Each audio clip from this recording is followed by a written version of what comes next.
Shalom, Bapak Ibu Saudara. Kita melanjutkan studi kita kristalisasi kitab Hakim-Hakim. Kali ini kita masuk kepada hakim yang ketiga, yaitu Samgar.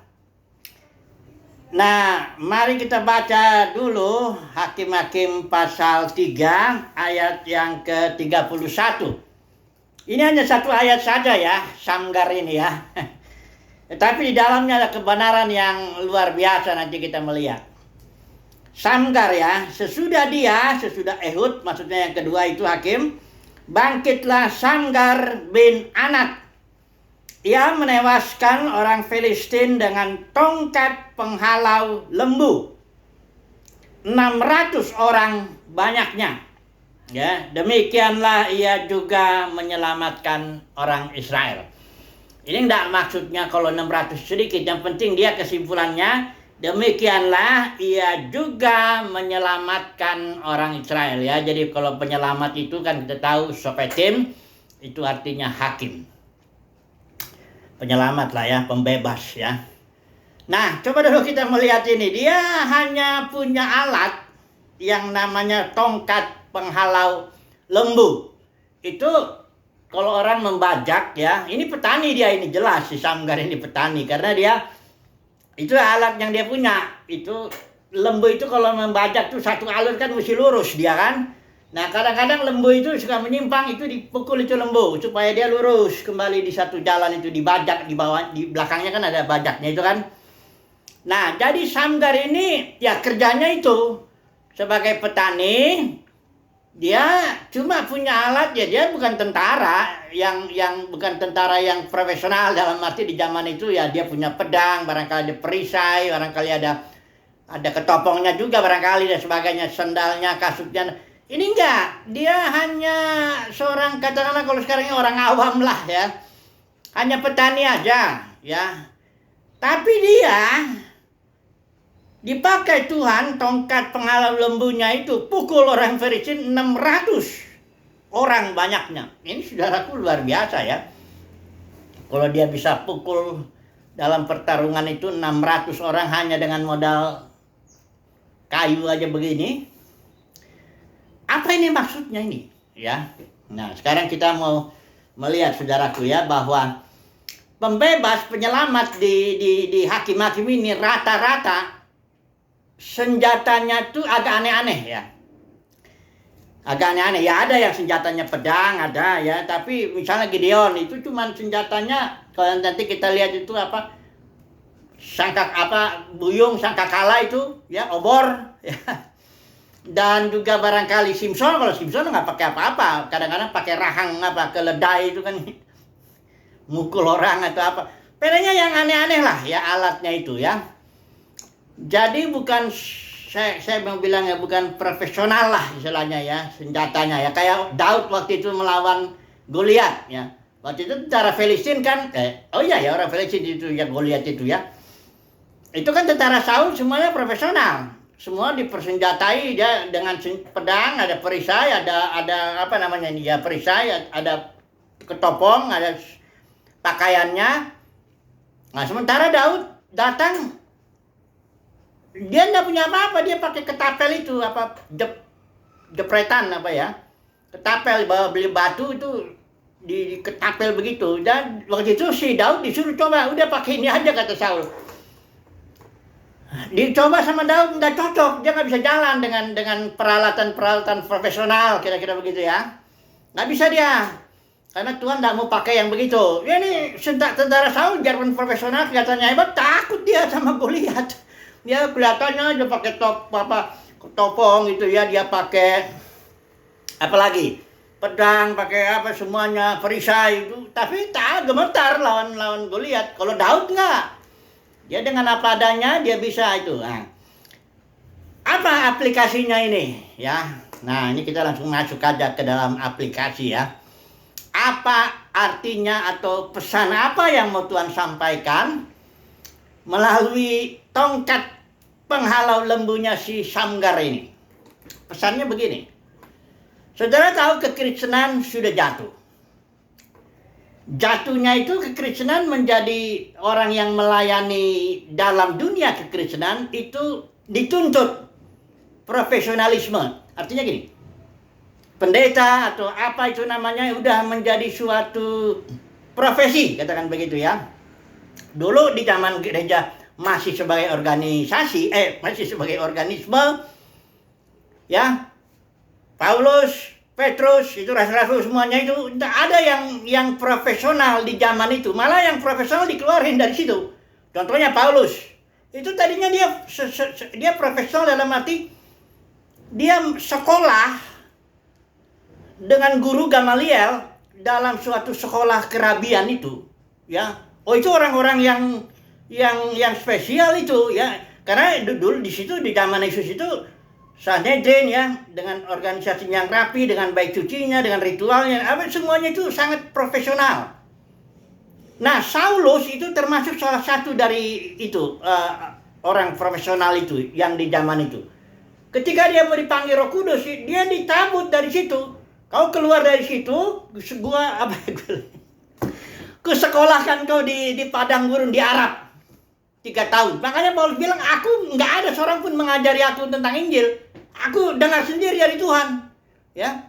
Injil yang kuberitakan ini bukan diajarkan manusia seperti dulu dia diajarkan oleh Gamaliel pada hukum Taurat, enggak gitu, ya.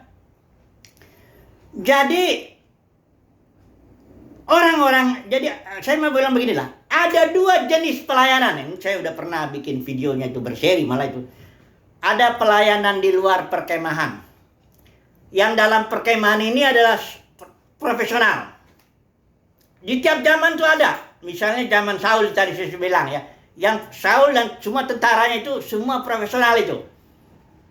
Daud dan tentara orang-orang yang bersama dia itu orang yang dikejar utang, malah orang-orang yang 600 orang kurang lebih itu, ya, itu orang-orang susah dan sebagainya. Tapi akhirnya memang mereka jadi pahlawan semua. Rata-rata ya pahlawan lah, ya. Misalnya di zaman ini ya, Samgar ini juga, ya. Ataupun di zaman sekarang lah dulu, zaman Yesus lah dulu, ya. Yang profesional itu pelayanan itu adalah Sanhedrin. Sanhedrin itu mahkamah agama, ya, ada pusatnya, ada di beberapa daerah juga ada. Mereka itu profesional karena ada sekolahnya, sekolah kerabian itu. Di sinagoga juga ada sekolah juga, ya. Orang Yahudi di zaman Yesus biasa itu umur 6 tahun udah masuk sekolah kerabian itu di sinagoga. Diajar dari 6 sampai 11 tahun hukum Musa, Kejadian, Keluaran, Imamat, Bilangan, Ulangan. Hanya 5 ini aja, ini kurikulumnya, ya. Mereka jadi lulus dapat gelar Son of Law, anak hukum, artinya dia udah ngerti. Udah itu dari usia 11 sampai 17 atau 18 diajar lagi Nebiim dan Ketubim, kitab nabi-nabi dan kitab tulisan-tulisan itu. Nanti 17-18 biasanya dia dikawinkan. Nanti kalau dia mau jadi hukum Taurat, belajar lagi dia terus sampai ke usia sekitar 40 atau 45. Atau dia biasa menulis, ya, kalau memang dia terpanggil untuk terus gitu, jadilah dia ahli Taurat orang Farisi. Jadi bayangkan kurikulumnya untuk menjadi profesional di zaman Yesus nggak gampang. Nggak sekarang sekolah 1 aja teologi udah lulus, dianggap sudah bisa jadi pendeta. Nggak bisa begitu, ya. Betul-betul profesional. Dan kalau di sinagoga itu yang ngajar bukan orang-orang kayak guru-guru sekolah minggu di zaman sekarang. Enggak, itu ahli Taurat orang Farisi yang ngajarin anak-anak. Karena mereka pikir, orang Yahudi bilang, kalau ini anak salah diajar dari kecil, susah dirubahnya nanti, katanya. Jadi, anak kecil itu sudah diajar oleh orang-orang S3, kira-kira begitulah, ya. Nah, tapi dalam pelayanan Sanhedrin ada satu pelayanan lagi, di mana Yesus bergerak di sini. Di padang gurun lah, kadang-kadang di mimbarnya langit lah, atau Yohanes Pembaptis dengan Yesus itu dia ndak di dalam jalur profesional, katakanlah begitu, ya. Dia di jalur sini, katakan orang awam lah, nggak sekolah, ya, nggak jelas di mana Yohanes Pembaptis sekolahnya, di padang gurun dia itu dibentuk Tuhan. Sama Yesus juga dibentuk Tuhan juga, bertumbuh dalam hikmat bijaksana itu nggak di sekolah rabi, ya.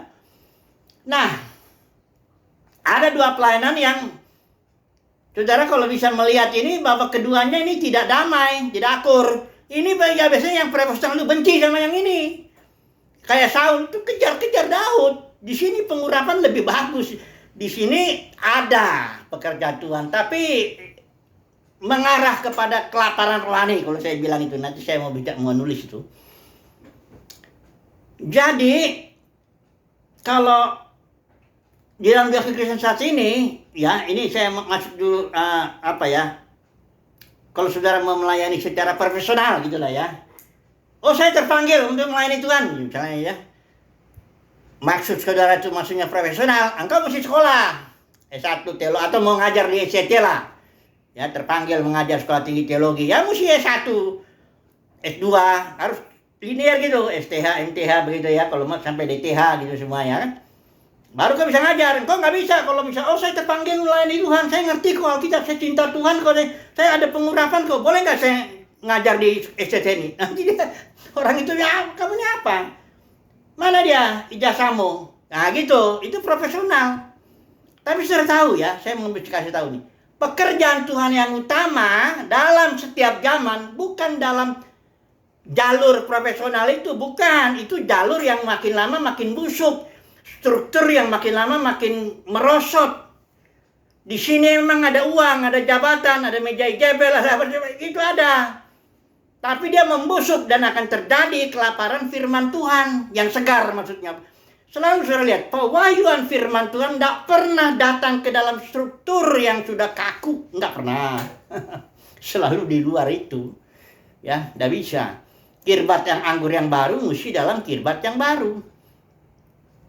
Nah, jadi Samgar itu dia melayani dalam jalur unprofesional, ya saya bilang gitulah, apa istilahnya, jalur awam lah ya.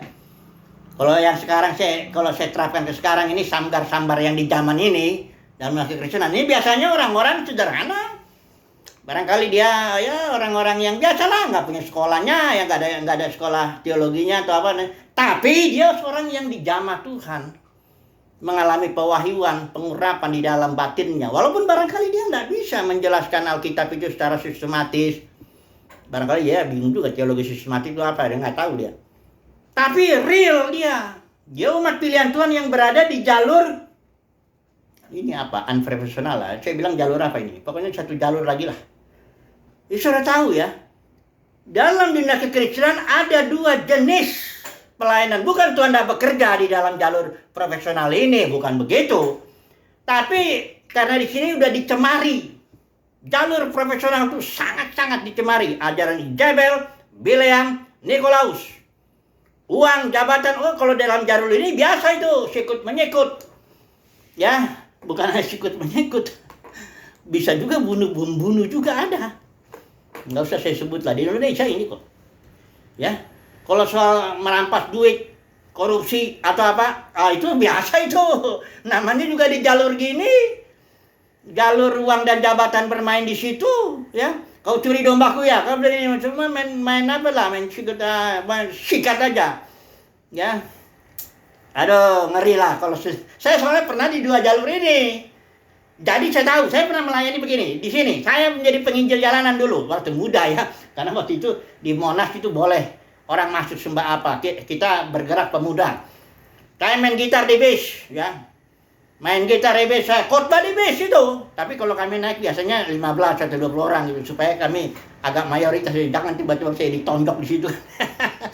Kami juga dia nonjok ini, ada orang di bis itu, nonjok apa dia. Kami nggak takut tuh, kami ramai juga kan. Nah, udah nyanyi terus, beritakan. Saya juga pengkhotbah jalanan, saya khotbah di jalanan itu. Tapi waktu itu masih muda di Monas itu ya, masih kita bebas ya. Sekarang udah nggak lagi.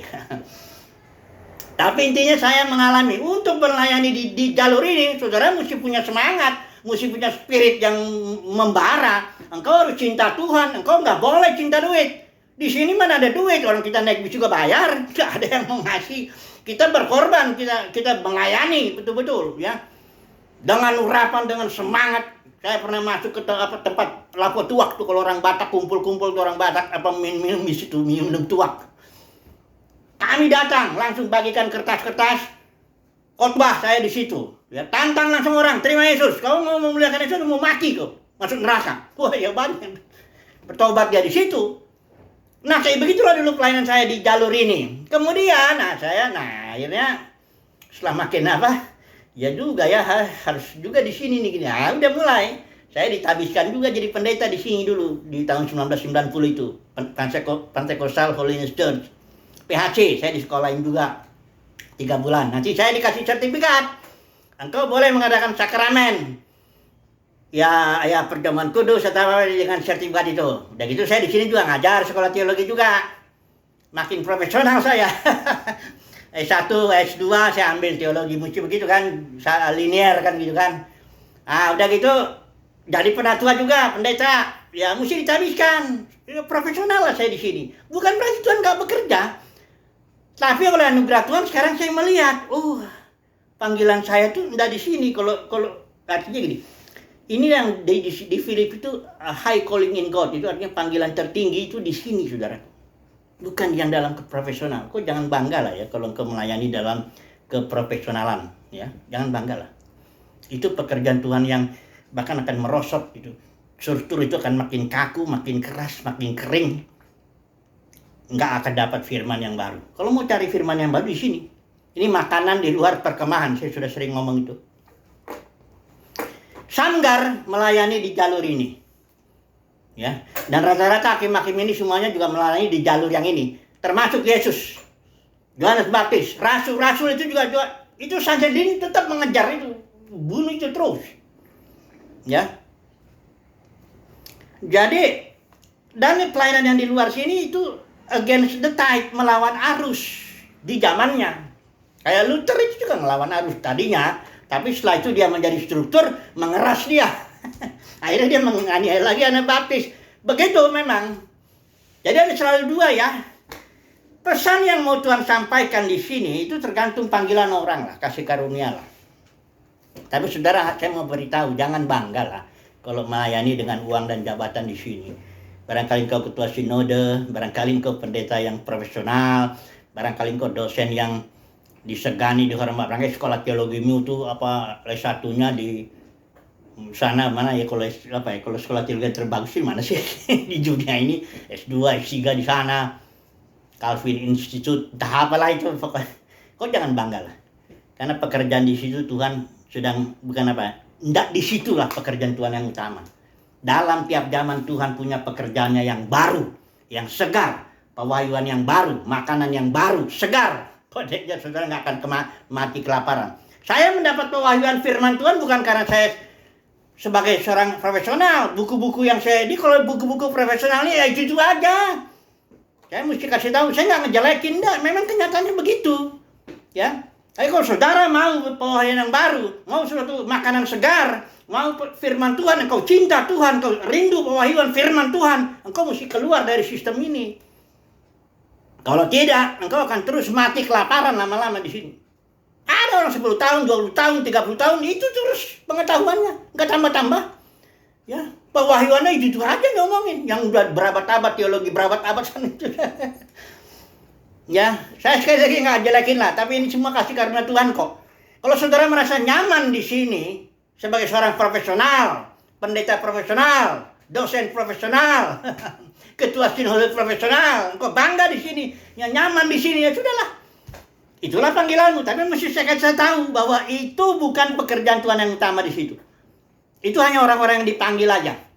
Dan akan membusuk dan akhirnya akan menjadi lapar secara spiritual. Pekerjaan Tuhan ada di sini.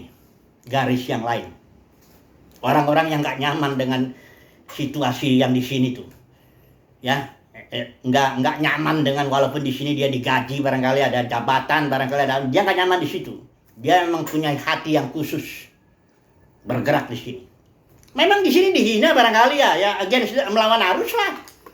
Tapi ingat ya, ikan itu yang segar, yang kuat, yang hidup, yang memiliki energi itu selalu ikan itu lawan arus. Nggak pernah ikan itu ada sejenis ikan, satu kategori ikan yang ikutin arus, itu ikan mati. Dia ikutin arus ya. Oke lah, kesimpulannya bagaimana? Ini tergantung panggilan lah. Saudaraku termasuk kelompok Daud atau kelompok Saul itu, ya. Kelompok Saul profesional. Ada dia ngambil pajak dari Israel, Daud enggak gitu. Oh, memang dia lari dari gua ke gua, dikejar-kejar Saul sih. Oke lah ya, ini sesuai kasih karunia lah. Kalau kau nyaman di sini silakanlah. Tapi saya bicara kepada umat pilihan Tuhan yang bukan hanya dipanggil, tapi dipilih. Kuatkan dan teguhkan hatimu, karena ada rencana Tuhan di sini yang luar biasa untuk kita. Haleluya. Amin.